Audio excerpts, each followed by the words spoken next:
Right now, we are experiencing a renaissance in the public discourse regarding nuclear weapons.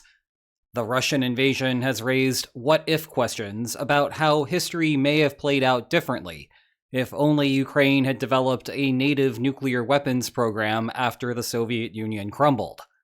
Meanwhile, Iran is in a more developed stage of nuclear intrigue, with a program that Western intelligence fears may one day turn into a bomb, negotiations about how to limit Iran's capacity, and speculation on whether the former Ayatollah would still be alive if Iran had proliferated years earlier. Plus, you have all of the media discussion surrounding how US actions, both in Venezuela and in Iran, will cause a ton of countries to begin developing nuclear weapons to protect themselves from similar actions.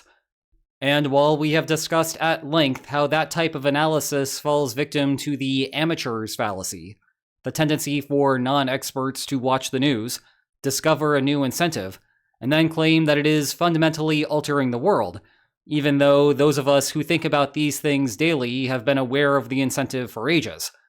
All of this nuclear talk still raises an interesting question. Which country would benefit the most from building a nuclear weapon right now? And to set some ground rules for answering this question, I do not want to live in a fantasy world where a leader goes down to his basement one day and suddenly discovers an active nuclear arsenal has magically developed itself. If we were to go that way, my answer for the country that would benefit the most would not be Ukraine. Kyiv has found a way to stabilize the front lines without a nuclear arsenal. There is also the problem of trying to threaten the Kremlin with nuclear weapons use if Russian troops do not retreat. Russia has a much larger arsenal than anything that could fit into a Ukrainian basement, so it would be asking for trouble. Plus, there is the issue of general international backlash in response to nuclear use outside of an extreme case. Remember, Russia did not use nuclear weapons when Ukraine invaded Kursk, even though Kyiv had no ability to retaliate in kind. Kyiv is no longer under threat, and it is not clear that the government would want to risk a nuclear tit-for-tat to save some of the Donbass. I also would not choose Estonia, despite my endless obsession with making it the target of a future Russian invasion. Apologies again to you wonderful people of Tallinn. A nuclear weapon would be fantastic for deterring the takeover of your capital, yes. However, for now, this is just a hypothetical, and it will be some time before Russia recovers enough from Ukraine to make that play on NATO's eastern flank. Rather, the clear and present danger is to Iran. I do not know what state of war/ceasefire/makeshift peace there will be with the United States by the time that you watch this, but I also would not be resting easy if I were anyone in the top level of Iranian leadership. A nuclear weapon would certainly make an opponent think twice about running further future assassination operations. Even if Iran does not have the ballistic missiles to hit the United States, yet, there are plenty of US facilities that a volley of nuclear weapons could eradicate. Also, let's not forget that Israel assassinated the previous Ayatollah, not the United States, and Israel is well within Iran's reach. So that is why Iran would be the biggest beneficiary of magically conjured nuclear weapons. But let's come back down to earth and think about who would be in the best position to build nuclear weapons, given all of the real-world constraints that come along with doing so. That takes Iran from being a great choice to a terrible one. The country only checks the two most basic boxes. It has a clear security need, and it has the physics sophistication to produce them. That is it, though. Finance-wise, the country's economy is in an absolute mess at the moment. Well, let me revise that. Iran's economy has been an absolute mess for decades now. Policymakers in Iran have estimated the opportunity cost of the program to be in the trillions, mostly as a consequence of Western economic sanctions. Then you have a war blowing up a bunch of stuff in the country, and now a blockade of Iranian ports. That toll scheme sounded like a brilliant idea for a revenue stream, but it is not making up for those losses.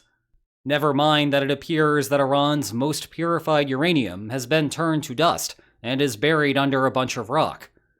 Plus, Iran has precious little in the way of air defense to stop the United States or Israel from initiating another preventive strike. So let's just remove Iran from the list of contenders. Back on NATO's eastern flank, Poland would be a solid choice. It does not have the same nuclear background that Ukraine does, but much of the proliferation process is industrial, and Poland is becoming Europe's industrial hub. It is also in the financial position to build a nuclear weapon if the country really wanted to. And I do not think that Moscow will do a darn thing to stop Poland, assuming that all of this happens relatively soon. Not when Russian troops are preoccupied in Ukraine. The benefits here resemble the benefits to Estonia from earlier. Poland is one of the eastern countries that Russia would first pour troops into. If Warsaw has a nuclear weapon, then any deep incursion into Poland immediately goes off the table. However, as I've explored before on this channel, a Polish nuclear weapon still would not make sense given NATO doctrine. Europe already has two nuclear powers not named Russia, the United Kingdom and France. If for deployment of nuclear weapons to NATO's eastern flank really were important, one of those countries could just station the corresponding forces inside of Poland.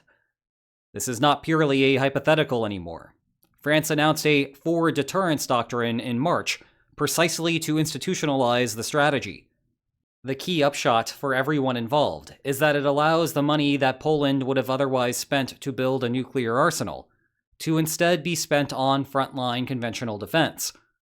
Poland has a comparative advantage in that realm, and exploiting those comparative advantages is one of NATO's main purposes. Despite Poland not winning this title, the country that would make the most sense to develop a nuclear weapon is indeed in the east. Just much, much further east. So let's talk about Taiwan for the rest of this video. Let me preface this by saying that I do not think that Taiwan will develop a nuclear weapon anytime soon. I have been involved in the nuclear industry for the better part of 2 decades now, and I know by now that the public perceptions are distorted here. There is always a prevailing belief that more countries will soon have nuclear arsenals.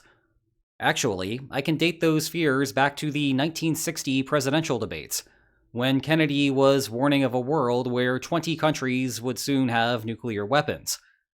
In practice, it is still only 9, despite the science behind nuclear weapons being well understood by any top-level physicist. The stopping block is how there are plenty of actors in international politics who try, usually successfully, to get in the way of a would-be proliferator.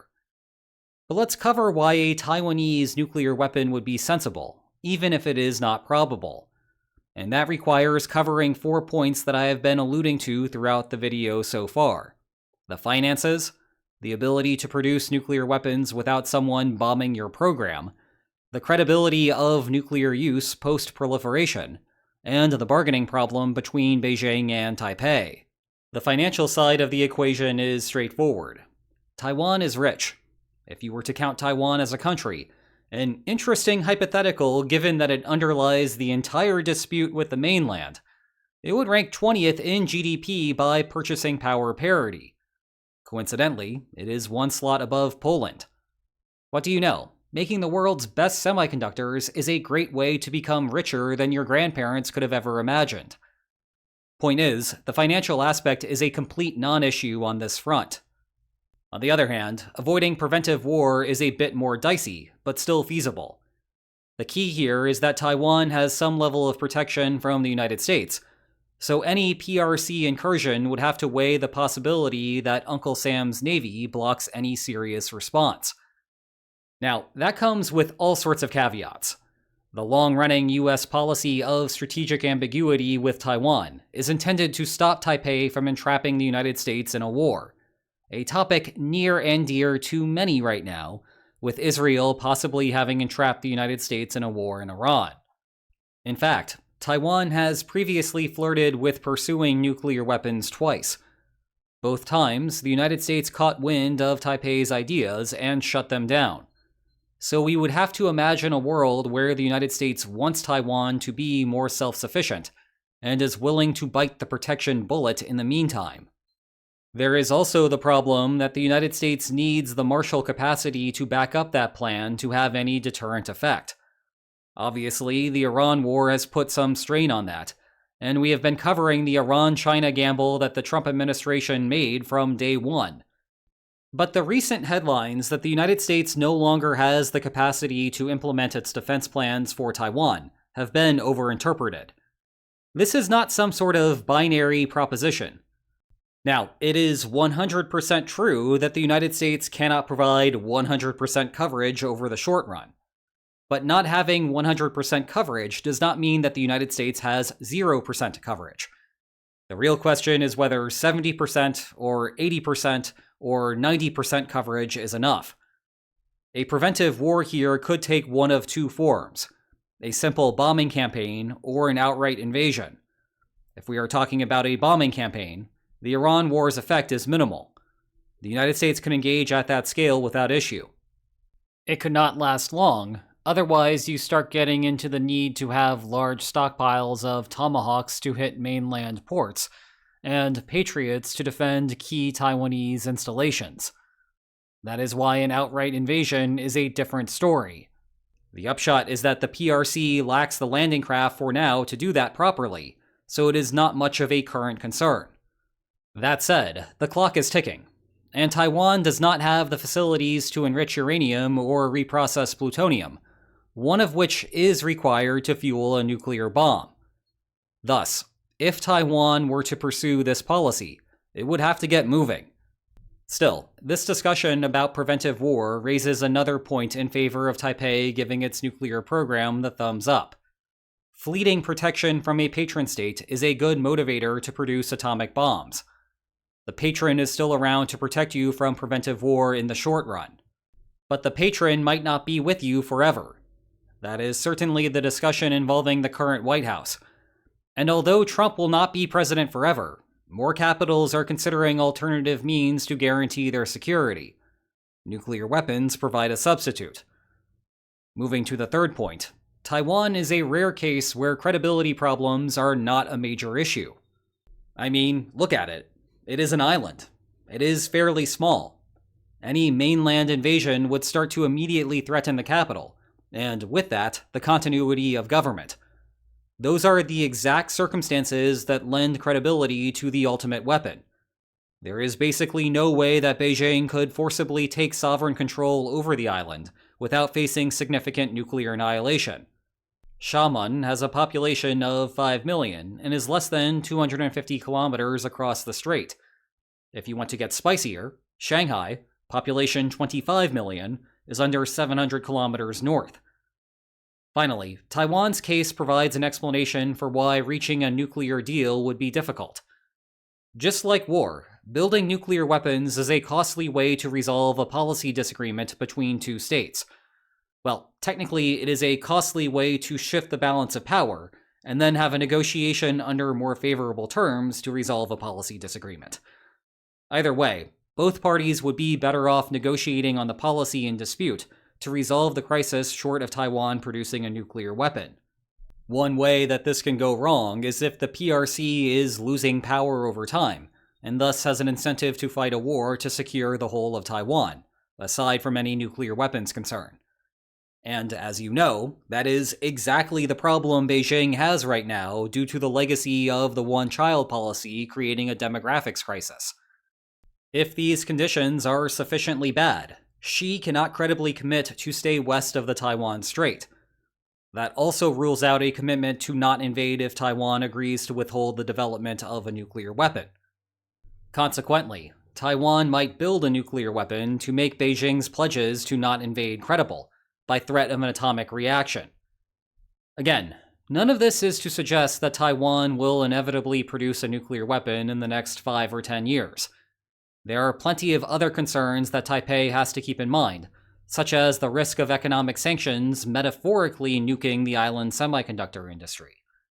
There is also a big difference between the specter of shifting power causing war, and the corresponding capital calculating that starting a war is actually a good idea. But the conversation about nuclear weapons will become more prominent each day that perceptions of US isolationism increase.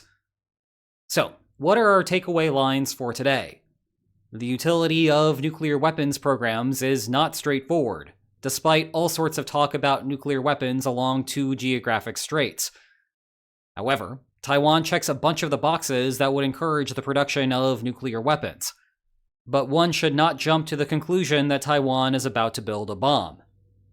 Meanwhile, if you are looking for some more truth bombs, why not watch this playlist on the politics of China, or a feature-length video about the risk of a war along that strait? And if you enjoyed today's video, then please like, share, and subscribe, and I will see you next time. Take care.